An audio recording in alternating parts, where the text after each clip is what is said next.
ঐতিহ্যবাহী মোহামেডান ঐতিহ্যে ঘুণ ধরেছে আগেই ১.৫ দশকের বেশি নেই শিরোপার স্বাদ। মাঝে কতজন এলো গেল, কত উত্থান পতন। সমর্থকদের অপেক্ষার প্রহর দীর্ঘ থেকে হচ্ছে দীর্ঘতর। তবে এবার ভিন্ন প্রেক্ষাপটে ডিপিএল এর তর্কাতীতভাবেই সেরা দল। গেলবার হৃদয় মুশফিক রনির সঙ্গে জাতীয় দলের এক ঝাঁক তারকা। আবাহনী ভেঙে মোহামেডানের পোয়া ১২।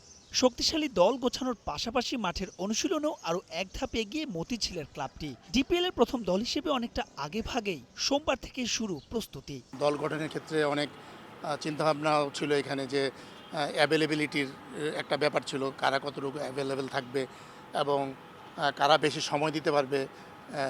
সেই অনুযায়ী অনেক চিন্তাভাবনা করে টিমটা গঠন করা হয়েছে। যে অনেক দিন মোহামেডান ক্রিকেট থেকে শিরোপা থেকে বঞ্চিত। আমরা আপ্রাণ চেষ্টা করব আমাদের পক্ষ থেকে। ওনাদের কাজটা ওনারা করে দিয়েছেন, একটা ভালো টিম গঠন করে দিয়েছেন।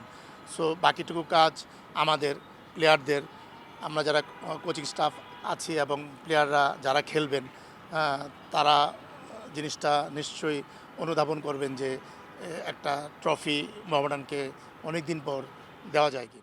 তবে আছে শঙ্কাও। বৈশাখের তীব্র তাপ প্রবাহে ৫০ ওভারের ম্যাচ দারুণ চ্যালেঞ্জিং। ক্র্যাম্প আর ইনজুরির বিষ বাষ্প তো আছেই, জানিয়েও সতর্ক Mohammedan management.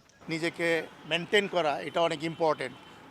Back to back খেলা, সো এইটা সবাইকে এই গরমটাকে আত্মস্থ করা এবং সেই অনুযায়ী ফ্লুইডগুলো ওইভাবে নেওয়া এবং বিশ্রাম নেওয়া, যাতে তারা টিমকে কন্ট্রিবিউট করতে পারে, নিজের জন্য কন্ট্রিবিউট করতে পারে।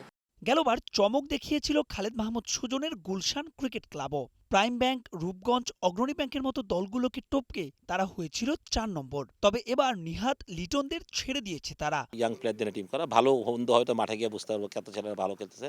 বাট মানে আমি বলবো না যে লাস্ট ইয়ারের মতো ক্যাপেবল না। আসলে লাস্ট ইয়ার আমরা ক্যাপেবল কিছু প্লেয়ার ছিল যারা ভালো করছিল, তো আমরা এরকম অনেক প্লেয়ারকে এবার মিস করবো। তারা বড় বড় টিমে চলে গেছে, উইচ ইজ আমি হ্যাপি। আবার ওই দিক থেকে যে যাদেরকে আমি প্রথমবারের মতো সুযোগ দিয়েছিলাম ফার্স্ট ডিভিশন থেকে প্রিমিয়ার লিগে এনে খেলানো, তারা ভালো ভালো অফার পেয়ে চলে গেছে। এটাও আমার জন্য একটা সার্থকতা আমি মনে করি।